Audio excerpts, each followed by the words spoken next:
A dos amigos, a otros dos amigos, miembros de esta familia sin censura, que ya están listos para entrarle a la mesa de diálogo. Saludo al maestrazo Ramiro Padilla Tondo, el responsable de Pequeño Chairo Ilustrado y de otros libros que se han convertido entre los favoritos ya de la audiencia sin censura. Maestro, ¿cómo estás? Te saludo con mucho gusto. Un abrazo, Ramiro. Mi querido Vicente, un gusto estar de nuevo en esta supermesa con mi querida Meme, y pues aquí estamos para echarle chingadazos como debe ser todos los días, hacer la talacha, hablar como los medios tradicionales no hablan y mienten todos los días. Mi querido Vicente, ¿cómo estás? Bien, bien. Se le pasó decirte a Ceci que hoy Meme se encuentra atendiendo precisamente situaciones de la corresponsalía. Se encuentra con nosotros Manuel Hernández Borbolla, periodista, reportero en México de Actualidad RT y también amigo de esta familia sin censura. Querido Manuel, ¿cómo estás? Te saludo con mucho gusto. Hola, ¿qué tal, Vicente? Un saludo para ti, para Ramiro y para toda la audiencia. Oigan, pues vamos a empezar con la exhibida que le pone el presidente Andrés Manuel López Obrador a Ricardo Rafael. Y Ricardo Rafael no tarda en decir, el calumniador acusando calumnia, porque me ha calumniado a mí, por eso le digo calumniador. El calumniador acusando calumnia, y ya le contestó Jesús Ramírez Cuevas. Dice que es falso, que es mentira lo que dice el presidente. Y dice Jesús Ramírez Cuevas, Ricardo Rafael asegura que el presidente López Obrador miente al señalarlo de cobrar en el INE. Aquí están las pruebas y enlaces de que está en la lista de proveedores. Si él dice que no cobra, que lo aclare el INE. ¿Y qué dijo el presidente Andrés Manuel López Obrador de Ricardo Rafael? Querida Ceci, échemelo por favor.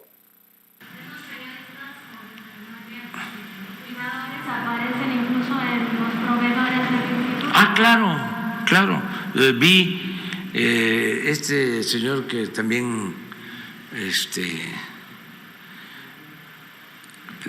le molestamos mucho, que es un supuesto analista de la Madrid o la Madrid, ese Ricardo Rafael, sí, que vi que está ahí en el INE, vi una lista de proveedor y ese cada vez que escribe es en contra de nosotros. Imagínense, somos los que más dinero les aportamos a todos ellos. De un intento de golpe blando, Ramiro. Ricardo Rafael, exhibido hoy, el presidente pide que se transparenten las finanzas, los dineros de Carmen Aristegui, de Loret de Mola, de todos estos personajes. Y bueno, pues ya hemos mencionado que hasta académicos, investigadores apuntan a que desde los medios de comunicación lo peor está por venir, Ramiro. Sí, el intento de rasgarse las vestiduras por una circunstancia desafortunada. Esto es una investigación hecha con las patas, con la única intención de golpear al gobierno, que sabemos que tiene una agenda política.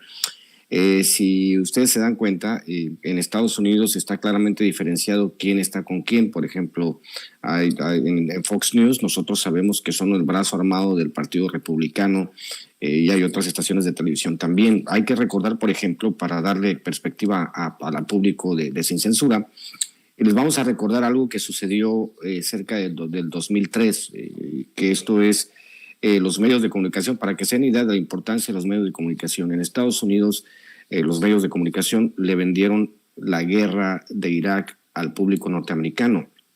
En cuestión de poco tiempo, todo el público norteamericano pasó de ser un escéptico de la guerra con Irak a apoyar totalmente por la labor que establecieron todos los medios de comunicación. Hay que recordar que en el 2003 pues, el asunto de los medios alternativos estaba en pañales.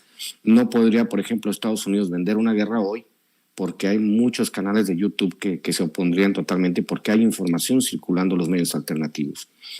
Esa clase de venta de una realidad alternativa que se ha hecho a través de esta idea que se tiene de construir un, digamos, como decía Noam Chomsky, Manufacturing Consent. Yo les recomiendo mucho que lean todos los libros de Noam Chomsky para él les puede explicar. O también pueden leer los libros de Richard Kapuscinski, el gran periodista polaco. Explican esta parte donde los medios de comunicación se pueden convertir en los fieles a la balanza para tratar de crear una realidad alternativa. Los medios mexicanos, los medios hegemónicos mexicanos, todos los periodistas que han trabajado este nado sincronizado al sentirse atacados por nuestro presidente. Pero nuestro presidente, desgraciadamente muchos pueden decir que se ha excedido al exhibir los ingresos, pero en realidad no se ha excedido, simplemente está ejercitando su derecho a réplica. Así al menos yo lo veo desde mi perspectiva. Obviamente hay mucha gente que se ha molestado porque dicen que esta parte de exhibir los ingresos de Loret de Mola y empezar a exhibir a todos los periodistas que obviamente tienen una agenda ideológica, tienen un proyecto político más que una agenda, tienen un proyecto político y están identificados obviamente con un proyecto político como lo que yo te digo, Vicente.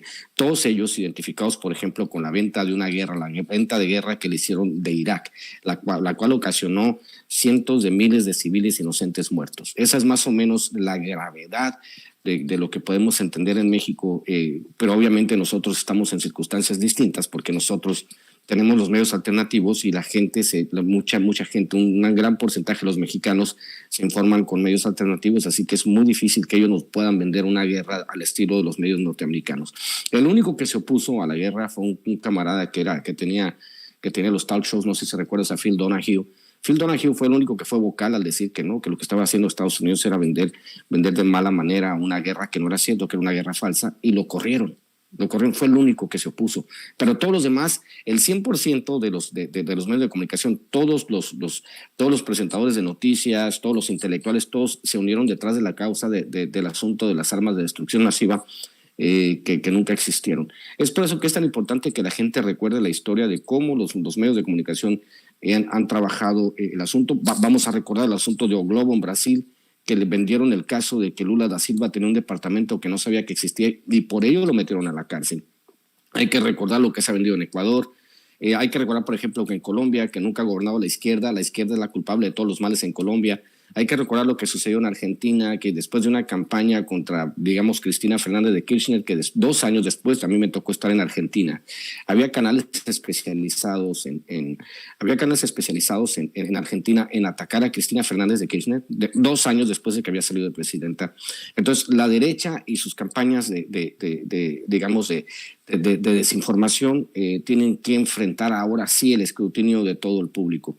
Ya no estamos porque es muy peligroso. Se siente un precedente muy peligroso si permitimos que los medios hegemónicos de derecha puedan mentir con la mano en la cintura y se escuden en la libertad de expresión. Yo pienso sí que la libertad de expresión debe tener sus límites y su límite es cuando están mintiendo, están falseando la verdad. Entonces, obviamente estamos ante una circunstancia inédita en la cual no te puedes poner a jugar las vencidas con el Estado.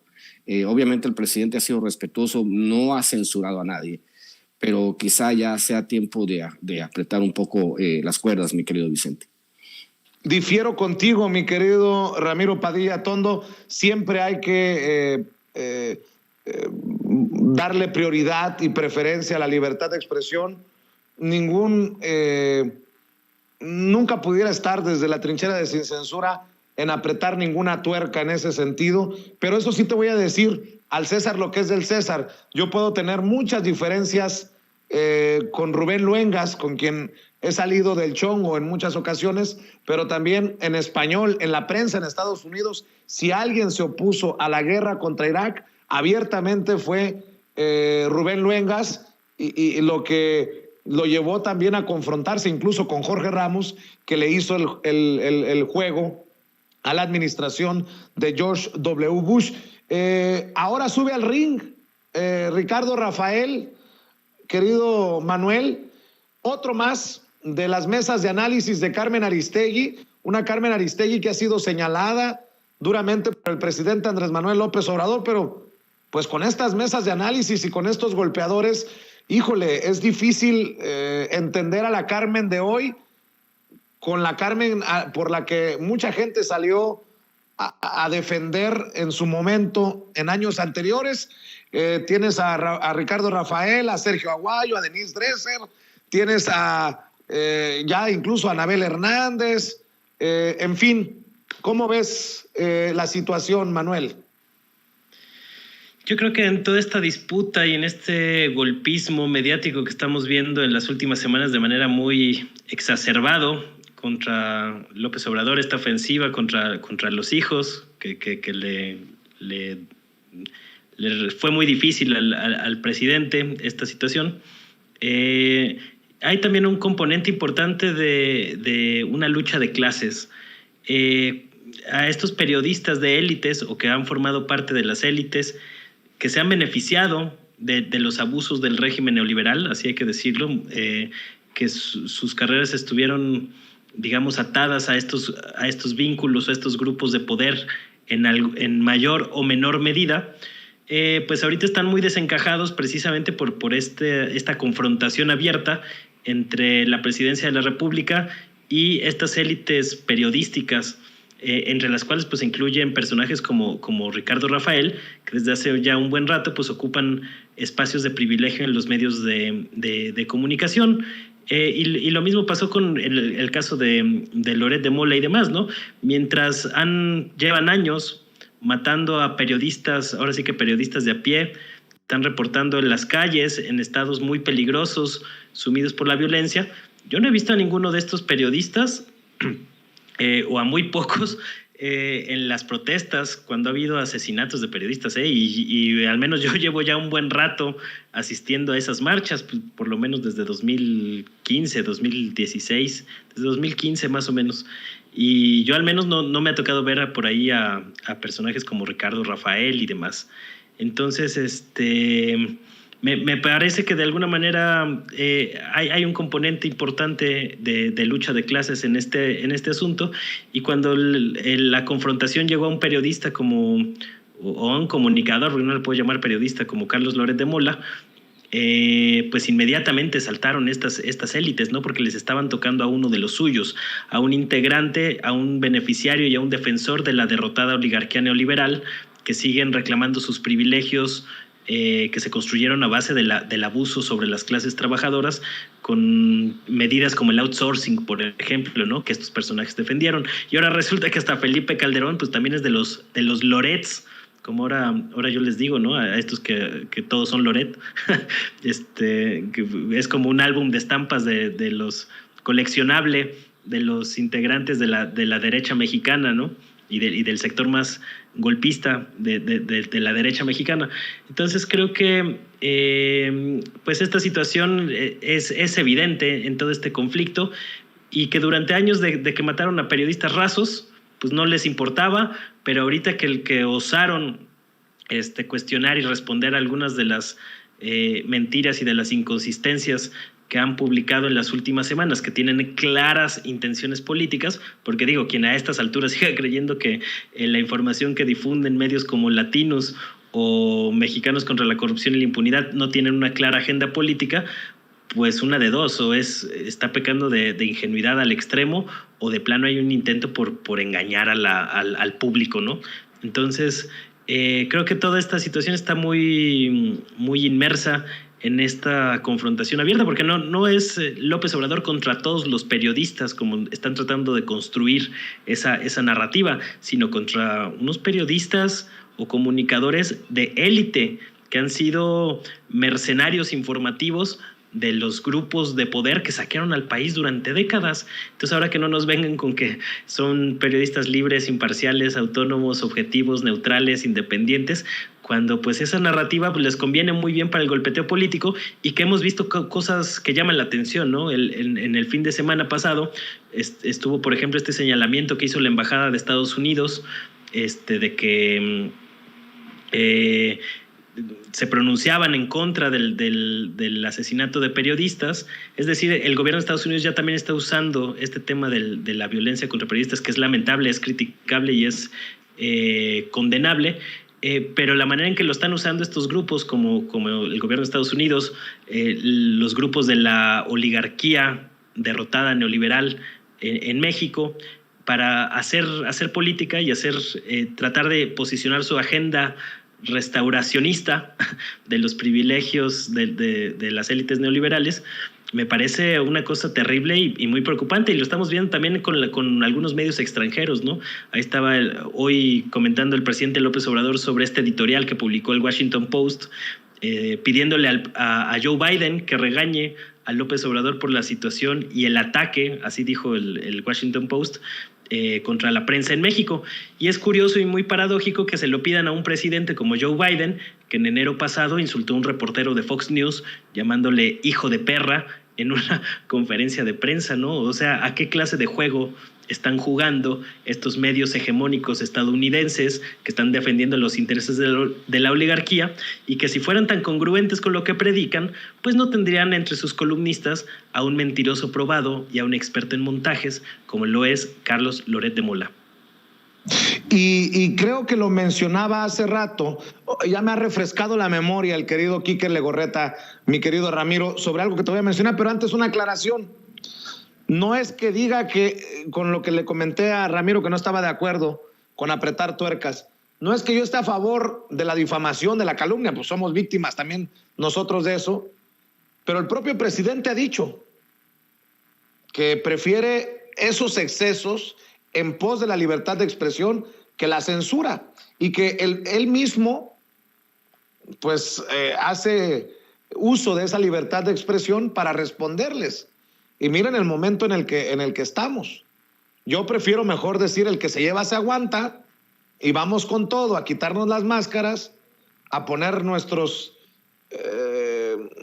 papeles en la mesa. Pero bueno, por ahí va el comentario. A ver, hacía referencia a que las manifestaciones de ayer y de hoy, ayer en la Cámara de Diputados, hoy en la mañanera, pues no son como la realizada por Álvaro Delgado allá en Los Pinos. Me está recordando Quique Legorreta, para que vean la hipocresía de muchos de estos que hoy dicen todos somos Loret, los que hoy dicen que López Obrador es el violentador de la prensa. Dice, la protesta de Álvaro Delgado recuerda que se produjo cuando Peña Nieto elogiaba al presidente del Consejo de Administración de Grupo Fórmula, Rogelio Azcárraga, acompañado de periodistas de esa cadena como Joaquín López Dóriga, Ricardo Rocha, Ciro Gómez Leiva, y cuando decía que su gobierno es respetuoso de la libertad de expresión. Pese a la protesta y justo al cumplirse un mes, ese día se cumplía un mes del asesinato de Javier Valdés, corresponsal de la jornada, cofundador de Río 12, experto en temas del crimen organizado, Peña Nieto no hizo una sola mención de ese asesinato ni de la violencia contra los periodistas. Y aún así le aplaudieron, porque ahí estuvieron Carlos Loret de Mola, Denise Merker, Ruiz Gili, Paola Rojas, Ciro Gómez Leiva, Joaquín López Dóriga, muchos de los que hoy andan muy alebrestados contra el gobierno, pues. Me dice Enrique Legorreta, en ese entonces Álvaro Delgado desplegó una pancarta que en letras rojas y negras exigía basta de sangre, rectifique presidente, ni uno más. Justo al cumplirse un mes del asesinato del periodista Javier Valdés Cárdenas en Culiacán, Sinaloa. Fue cuando Álvaro Delgado exhibió la manta mientras Peña Nieto hablaba de su gobierno y de su apapacho a ciertos medios de comunicación. En ese entonces no hubo gran solidaridad con Álvaro Delgado, que era visto algo así como apestado. Y nada más para abonar a este diálogo, mi querido Ramiro Padilla Tondo, que los que de antes son los de hoy. La diferencia es que nosotros, la audiencia, no somos los mismos. Ya no nos podemos tragar la misma calabaza de ayer por lo que sabemos hoy. Ramiro. Voy a elaborar una frase que quiero que se inmortalice. Fíjense bien. Prensa que nace torcida, nunca su rama endereza. Eso es lo que ha pasado en México. Prensa que nace torcida, nunca su rama endereza. La prensa, desgraciadamente, en su inmensa mayoría está torcida en México. ¿Por qué? Hemos hablado de los antecedentes del por qué la prensa en México se comporta de cierta manera, tiene ciertos comportamientos. Me atrevo a decir que rayan en lo psicótico, porque ya es una, como decía mi amigo, por cierto, saludos hasta Venezuela, Carlos del Villar, te mando un abrazo, Vicente, Carlos del Villar desde Venezuela. Hay mucha gente que nos sigue desde Sudamérica, Centroamérica, que ven con ojos, con muy buenos ojos la transformación que se está dando en México. Ellos reconocen también, sobre todo desde Venezuela, desde Colombia, Argentina, Ecuador, Brasil, de todos los países sudamericanos, ellos entienden el papel que ha jugado la prensa golpista en sus gobiernos. Hay que recordar que nosotros nos estamos enfrentando a una circunstancia inédita donde la prensa mexicana pues intenta convertirse en lo que ha sido la prensa en Sudamérica. Hay que recordar el Grupo Clarín, por ejemplo, en Argentina, y su control de los medios. Tiene no sé cuántas estaciones de televisión, tiene periódicos, tiene estaciones de radio, y son ellos los que son los fieles a la balanza. Y también al Grupo Clarín, si tú dices que alguno de ellos, no sé, el pelotudo del Feynman o el otro mega pelotudo de la Nata, que son basura periodística en Argentina, que son los equivalentes a Loret y todos ellos, salen diciendo que hay golpismo, que vamos a llegar al comunismo. Exactamente. La derecha en todo el mundo tiene los mismos comportamientos, digamos que son genéricos intercambiables. Tú puedes agarrar la prensa mexicana y trasladarla a Argentina y sería exactamente lo mismo. Te puedes traer a esos pelotudos a México y exactamente sería lo mismo.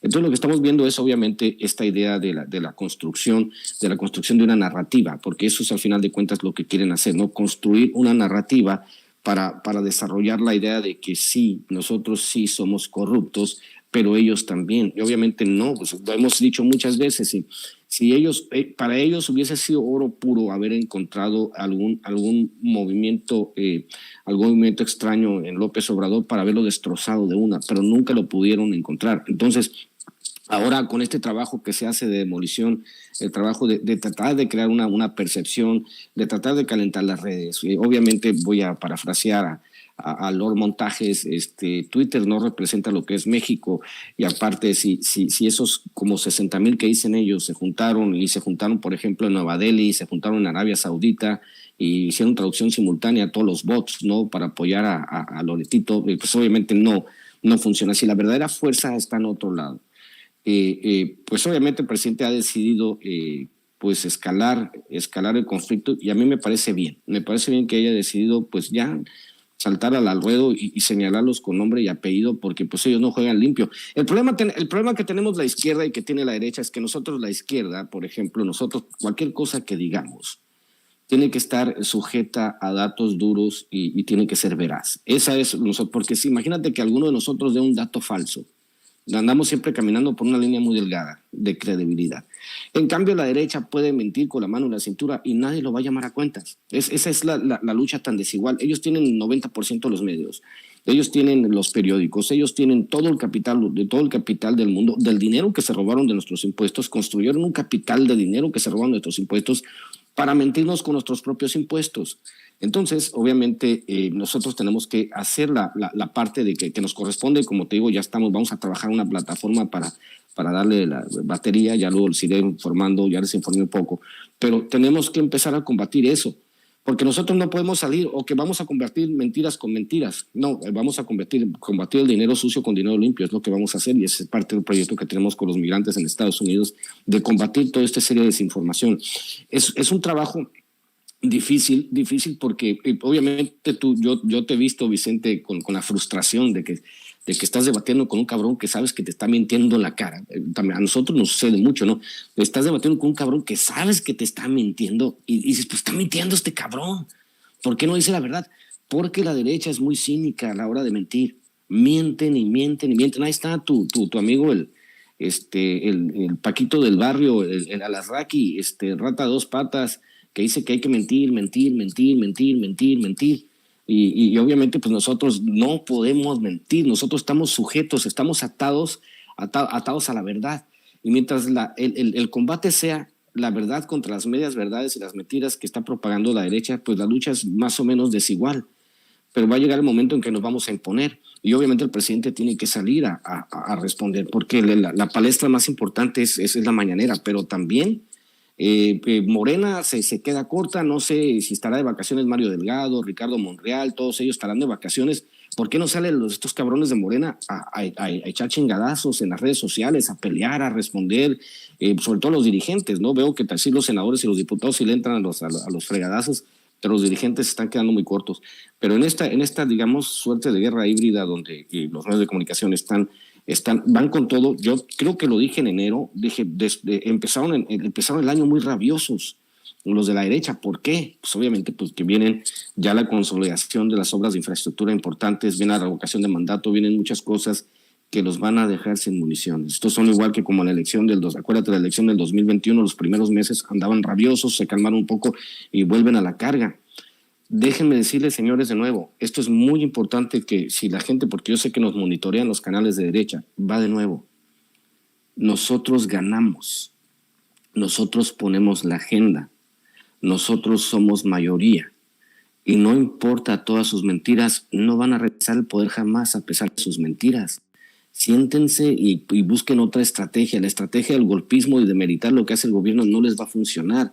Si no les funcionó durante un chingo de años, como tú decías, Vicente, la sociedad del 2006, la sociedad que vio con cierto agrado, digamos, alguna parte de la sociedad que vio con cierto agrado el fraude, esa sociedad ya no existe. La sociedad mexicana es consciente y se informa por canales alternativos. Entonces, señores de derecha, esta guerra la tienen perdida. Manuel, escucho tus reflexiones también, tus comentarios. Sí, pues yo coincido en una parte con lo que dice Ramiro y con otra a lo mejor no tanto. Sobre este asunto de la verdad, sí, pues un proyecto transformador está obligado a hablar de frente y con la verdad, aunque sea una desventaja, porque los otros tienen toda la maquinaria mediática y una propensión muy grande a decir mentiras, como lo reconoció abierta y públicamente el publicista fascistoide Carlos Alarraqui, que pues ha sido contratado habitualmente por muchos grupos de derecha. Ahí lo vimos en un video dándole esa recomendación a Roberto Madrazo, cuyos hijos son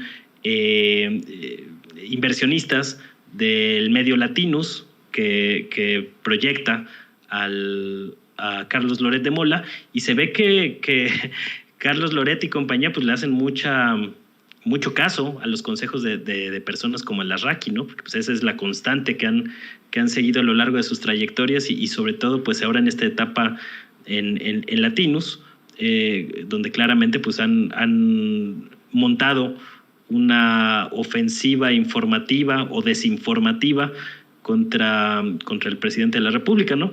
Está bien que se critique a López Obrador y demás, pero se tiene que criticar con argumentos sólidos y consistentes. Por eso yo creo que el presidente debe de responder en esos mismos términos, ¿no? Yo sí creo que por ahí le falló la estrategia a López Obrador, cayó un poco cayó en la trampa que le tendieron desde la derecha, sabían que tocándole a los hijos con informaciones ahí a medias, con medias verdades, con información engañosa, pues iban a provocar una reacción de López Obrador, y creo que hasta cierto punto pues sí cayó en la trampa el presidente, difundiendo información que ni siquiera él mismo había verificado, como lo reconoció el viernes pasado, ¿no?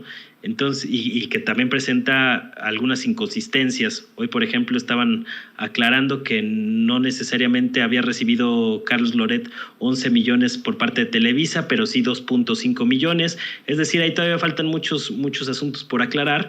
Creo que sí le faltó ser más frío y calculador a López Obrador en ese asunto para no caer en la trampa y no estar en la posición donde sus adversarios lo querían poner. Ese sí creo que fue un error táctico, pero eso no quita que definitivamente tenga que salir a responder.